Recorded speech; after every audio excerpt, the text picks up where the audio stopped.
அண்மை செய்தி. சென்னையின் குடிநீர் ஆதாரங்களில் ஒன்றான போரூர் ஏரி ஆக்கிரமிப்புகளால் அதிகரித்து வருவதாக குற்றச்சாட்டு எழுந்திருக்கிறது. அண்மை செய்தியாக பார்த்து வருகிறோம்.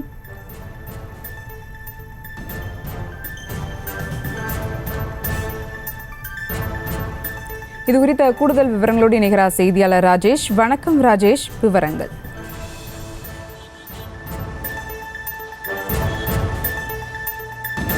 வணக்கம். தற்போது நாம் சென்னையில் இருக்கக்கூடிய போரூர் ஏரிக்கரையின் அருகில் இருக்கின்றோம்.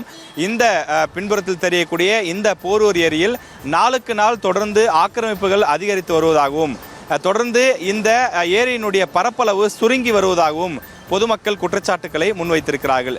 சென்னையை பொறுத்தவரையிலே குடிநீர் தேவைக்கு அந்த குடிநீர் வழங்கக்கூடிய அத்தியாவசியமான ஏரிகளாக வீராணம் ஏரி, அதே போல சோழவரம் ஏரி, பூண்டி ஏரி உள்ளிட்ட மிக முக்கியமான ஏரிகள் இருக்கின்றன. அவற்றில் ஒன்றுதான் இந்த போரூரில் இருக்கக்கூடிய ஏரி. இந்த ஏரியில் இருக்கக்கூடிய தண்ணீரை பயன்படுத்தி சென்னையில் இருக்கக்கூடிய பல பகுதிகளுக்கும் தண்ணீர் விநியோகம் செய்யப்பட்டு வருகின்றது. ஆனால் ஒரு காலத்தில் 500 ஏக்கருக்கு மேல் இருந்த இந்த போரூர் ஏரியின் பரப்பளவு தற்போது 250 ஏக்கராக சுருங்கி இருக்கிறது. அதற்கு காரணம் ஏரிக்கரையை சுற்றி இருக்கக்கூடிய பகுதிகளில் ஆக்கிரமிப்பு என்பது நாளுக்கு நாள் தொடர்ந்து அதிகரித்து வருவதாக குற்றச்சாட்டுகள் முன்வைக்கப்பட்டிருக்கிறது. ஏரிக்கரையை சுற்றிலும் பல்வேறு குடியிருப்புகளும் அதே போல பல நிறுவனங்களும் வருவது இந்த ஏரிக்கரையை நாளுக்கு நாள் சுருங்க வைக்கிறது என்று குறிப்பிடுகிறார்கள்.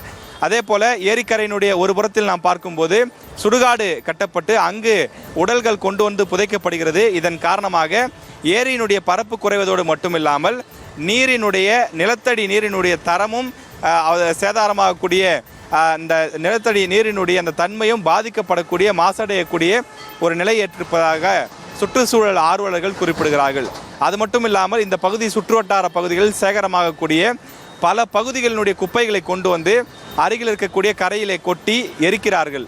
இதன் காரணமாகவும் நிலத்தடி நீர் மாசுபடக்கூடிய ஒரு சூழல் ஏற்பட்டிருக்கிறது. மிக மிக முக்கியமான ஏரிகளில் ஒன்றாக இருக்கக்கூடியது இந்த சென்னை போரூர் ஏரி. நமக்கு தெரியும், ஏற்கனவே சென்னையில் இருந்த பல ஏரிகள் காணாமல் போய்விட்டது. அவற்றையெல்லாம் ஃப்ளாட் போட்டு விற்றுவிட்டார்கள். தற்போது எஞ்சியிருப்பது ஒரு சில ஏரிகள் மட்டும்தான். இது போன்ற ஏரிகள் இருக்கக்கூடிய காரணத்தால் தான் நம்மால் தொடர்ந்து தண்ணீர் பெற முடிகின்றது. சென்னையினுடைய பாப்புலேஷன் மக்கள் தொகையும் நாளுக்கு நாள் அதிகரித்து வரக்கூடிய சூழ்நிலையில் தமிழக அரசு இந்த விஷயத்திலே அதிக கவனம் செலுத்தி நடவடிக்கை விரைந்து எடுக்க வேண்டும் என்று கோரிக்கை வைக்கிறார்கள். நாம் பார்க்கிறோம், கண்ணுக்கு எட்டிய தூரம் வரையிலே அருகில் ஆகாய தாமரை படர்ந்து கிடக்கின்றது. அந்த ஆகாய தாமரையை விரைந்து இங்கிருந்து அப்புறப்படுத்த வேண்டும் எனவும் பொதுமக்கள் கோரிக்கை விடுக்கிறார்கள். இந்த இவ்வளவு பெரிய ஏரியிலே கடந்த 2 நாட்களுக்கு முன்பு ஒரே ஒரு எந்திரம் கொண்டு வரப்பட்டு அது ஆகாய தாமரை அகற்றுவதற்கான பணிகள் நடைபெறுவதாகவும் அதுவும் முழுமையாக செயல்படாமல் சில மணி நேரங்கள் மட்டுமே செயல்படுவதாகவும் இது போதுமானதாக இல்லை, இன்னும் 2-3 எந்திரங்களை போட்டு இந்த பகுதியில் இருக்கக்கூடிய அனைத்து ஆகாய தாமரையும் அகற்ற வேண்டும். விரைவில் வடகிழக்கு பருவமழை தொடங்க இருக்கின்றது. எனவே அந்த பருவமழை தொடங்குவதற்கு முன்பாக ஏரியை நன்றாக தூர்வாரி கரைகளை பலப்படுத்த வேண்டும் என்று கோரிக்கை வைக்கிறார்கள். அப்போதுதான் மழை நீர் தொடர்ந்து இந்த போரூர் ஏரியிலே தேங்கி சேகரமாவதற்கான ஒரு வாய்ப்பாக இருக்கும். அருகில் இருக்கக்கூடிய சம்பரம்பாக்கம் ஏரியிலிருந்து தான் தந்தி கால்வாய் வழியாக இந்த ஏரிக்கு தண்ணீர் வரத்து அதிகமாக வரும். ஆனால் அந்த கால்வாயிலும் கூட அதிகமான ஆக்கிரமிப்புகள் இருப்பதாலும் அதனுடைய பரப்பளவு சுருக்கப்பட்ட காரணத்தாலும் போரூர் ஏரிக்கு வரவேண்டிய நீர்வரத்து முறையாக வருவதில்லை என்றும் குற்றச்சாட்டுகளை அடுக்குகிறார்கள். எனவே அந்த தந்தி கால்வாயினுடைய ஆக்கிரமிப்புகளையும் அகற்ற வேண்டும் என்றும் இந்த போரூர் ஏரியை சுற்றிலும் தடுப்பு சுவர், அதாவது ஒரு தடுப்பு வேலி போலவோ அல்லது மதில் சுவர் போலவோ கட்டி ஆக்கிரமிப்புகள் இனி நடைபெறாத வண்ணம் இந்த ஏரி தொடர்ந்து பல ஆண்டுகளுக்கு உயிர்ப்புடன் இருந்து அடுத்த தலைமுறைக்கு நாம் விட்டு செல்வதை தமிழக அரசு உறுதிப்படுத்த வேண்டும் என ஏராளமான இந்த பகுதி மக்கள், சுற்றுச்சூழல் ஆர்வலர்கள் என பலரும் வலியுறுத்தி கேட்டுக்கொள்கிறார்கள். கடந்த 2006ஆம் ஆண்டு இந்த இடத்தில் ஆக்கிரமித்து கட்டப்பட்டிருந்த 10,000 வீடுகள் இடித்து தரைமட்டமாக்கப்பட்டது.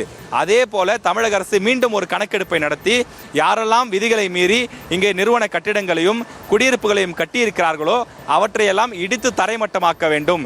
ஏரி என்பது ஏரியாகத்தான் இருக்க வேண்டும். செங்கல்பட்டு மாவட்டமும் காஞ்சிபுரம் மாவட்டமும் ஏரி மாவட்டம் என்றே அழைக்கப்பட்டது.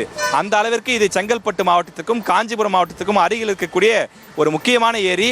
இந்த ஏரியினுடைய இழந்த பரப்பளவை நம்மால் மீட்டெடுக்க முடியாத ஒரு சூழல் இருந்தாலும் கூட இருக்கக்கூடிய நிலப்பரப்பையாவது காப்பாற்ற வேண்டும் என்ற நிலையிலே சூழியல் ஆர்வலர்கள் கொந்தளிக்கிறார்கள். எனவே தமிழக அரசு இந்த நீர் மேலாண்மையில் தனி கவனம் செலுத்தி போரூர் ஏரியை மீட்க வேண்டும் என கோரிக்கை விடுக்கிறார்கள்.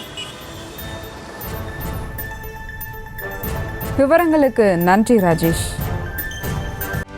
செய்திகளை உடனுக்குடனும் துல்லியமாகவும் தெரிந்து கொள்ள சப்ஸ்கிரைப் பண்ணுங்க.